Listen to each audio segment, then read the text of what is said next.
The Pakistan army, despite being superior in numbers and equipment in terms of well-fortified defenses on dominating heights on numerous occasions, in the 4 rounds that we have had, have barely managed to win battles. They have won very, very few battles. Battle of OP Hill was one such battle where Pakistan army in 1965 was sitting pretty on a dominating ground in a well-fortified and coordinated defenses, but still lost the position in just one night, despite the fact that the defenders in mountains are always at a great disadvantage. General Harbaksh Singh, retired, described this battle as one of the most spectacular battles of this 1965 war and one of the toughest fought since independence.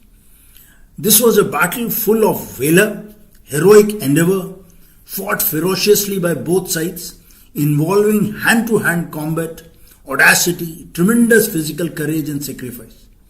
The 3 battalions that took part in this battle lost 7 officers, 6 JCOs and 158 Jawans. The Battle of OP Hill took place after the ceasefire on 23rd September 1965. OP Hill was basically a border observation post on the ceasefire line that came up after the ceasefire in 1948 in the Bhimbar Gully called BG Mendhar sector, and was approximately 20 kilometers southwest of Poonch. Initially it was occupied, but then it was abandoned in 1956 till Pakistanis decided to move in across ceasefire line in September-October 1965. This observation post was being used by the Pakistanis then to direct accurate artillery fire on the road leading to Mendhar, Balnoi, Poonch.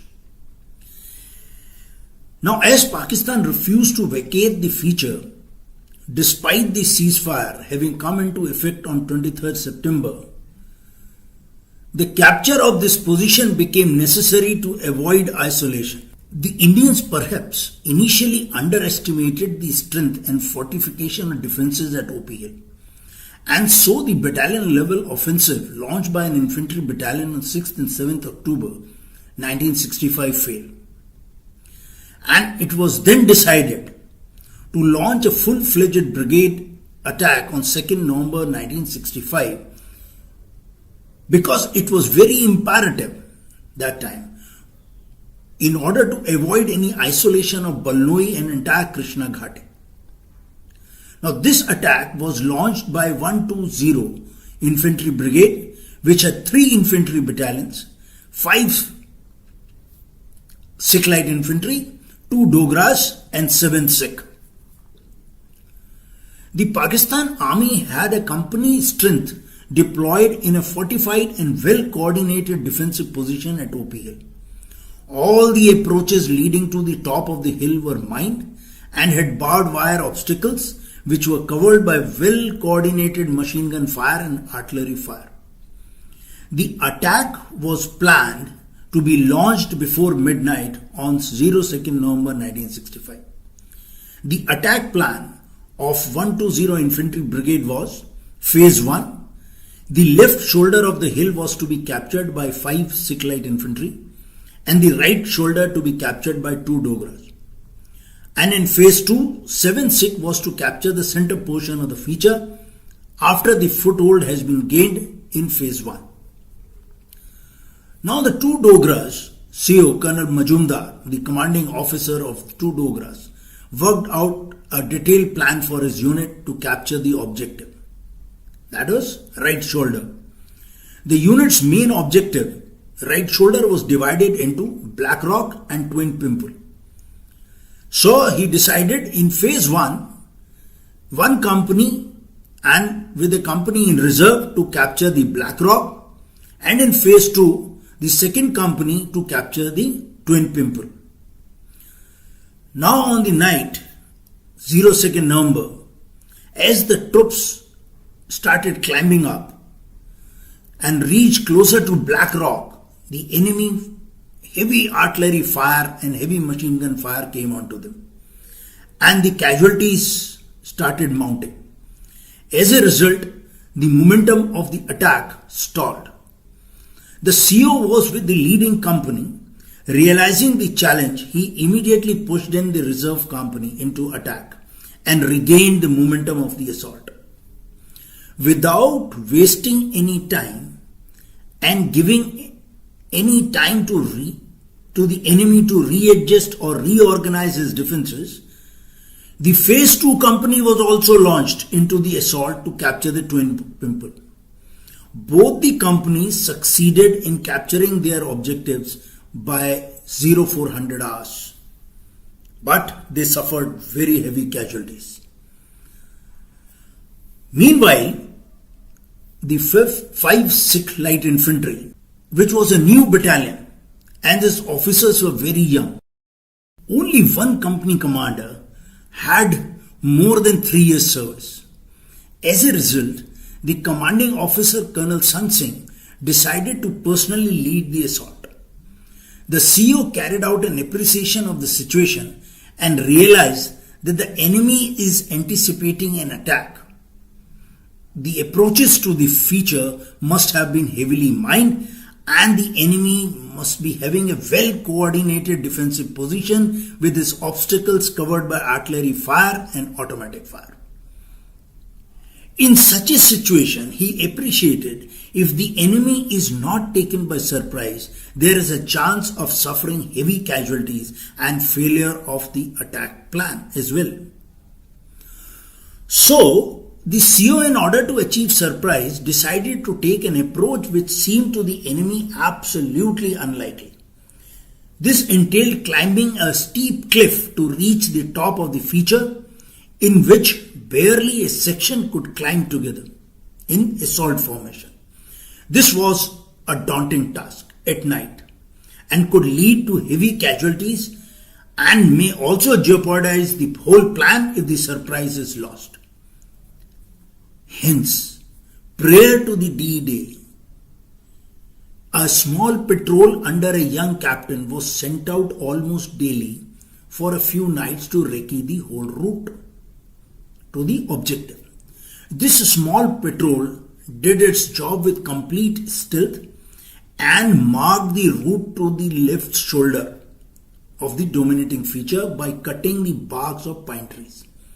As it was a stiff climb, the leader of the patrol, a young captain, tied ropes to the trees and also made markings on the trees so that on the night of attack, the assaulting company does not lose their way. On the D-Day night, everything depended on one factor: surprise. The battalion took the difficult approach, climbed the steep cliff with the help of the ropes, and surprised the enemy by attacking from an unexpected direction, and so in a lightning move captured its objective. The CO, having surprised the enemy, decided to exploit the advantage and ordered the capture of more objectives which were assigned to another battalion, 7th Sikh, without waiting for further orders. The highest feature and the ground of tactical importance for the enemy was captured by midnight.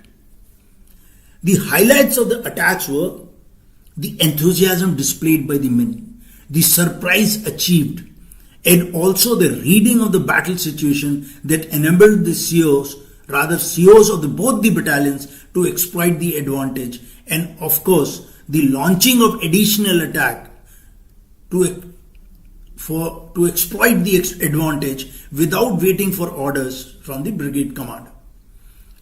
Although the enemy, despite having been taken by surprise, put up a very tough fight, and each bunker had to be cleared after hand-to-hand fighting.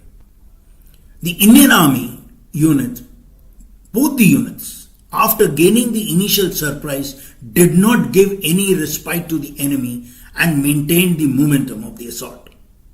For taking this spectacular initiative and for displaying conspicuous gallantry and inspiring leadership, the CO 5 Sikh Lai was awarded Mahavir Chakra, the second highest gallantry award. Now the ferocity of the battle can be easily gauged by the heavy casualties suffered by the three units. 7 officers, 6 JCOs and 158 Jawans made the supreme sacrifice in this battle on just one night. It's therefore not surprising that the battle finally won after such heavy casualties must have happened due to personal heroics of many individuals. Consequently, 3 Mahavir Chakras, 3 Veer Chakras, 13 Sena medals and 11 Chief of Army Staff commendations were awarded to the brave soldiers of 120 Infantry Brigade. It was surely a team effort, wherein everyone who was part of this epic battle had contributed and been proud of being part of it. Several examples of individual and collective acts of bravery are testimony to this fact that one single battle could produce so many gallantry award winners. Hence, it is necessary that a few inspiring incidents be mentioned. The first one is Captain Gautam Mobile. His was truly a remarkable example of good leadership, leading from the front. During the assault, when the leading company's advance came to a halt due to enemy's heavy fire, Captain Mobile volunteered and crawled forward to cut the wire fences and led his platoon from the front through the enemy minefield. A mine exploded, wounding him in the leg, but he refused to be evacuated till the mission was accomplished. When his platoon was again pinned down by heavy fire, he charged ahead lobbing grenades to silence one of the 2 enemy's machine guns. Pakistani troops kept up a relentless fire, but the captain and his men unfazed continued the assault. Eventually, a burst of machine gun fire hit him in the chest and Captain Mobile succumbed to these injuries but his men, inspired by his courage, fought hand to hand for almost 4 to 6 hours before taking possession of OP Hill at 0400 hours on 3rd November. He was awarded country's second highest gallantry award, Mahavir Chakra, for his outstanding bravery, unyielding fighting spirit and sacrifice during the operation. The second example I am quoting is of Nayak Darshan Singh. Nayak Darshan Singh displayed tremendous courage and sense of responsibility. He told his fellow soldiers that it did not matter if one person died as long as it created a path for others to attack and capture OP. When the attack was launched on the midnight on November 2, Darshan Singh marched ahead through the minefield, even after landmines had ripped off a leg and an arm. Mindful of his wounds, he dragged himself forward to an enemy bunker and threw a grenade into it. Encouraged by his action, the few remaining men of his section charged and silenced the enemy machine gun. Nayak Darshan Singh finally succumbed to these injuries, shouting to the follow-up echelons to come by the route which had been cleared of mines by the charge of his section. He made the supreme sacrifice of his life for the success of his company and displayed courage and devotion to the duty of the highest order in the finest traditions of the army. Fantastic battle.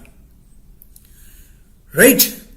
Please subscribe to my channel and like it. Thank you. Jai Hind.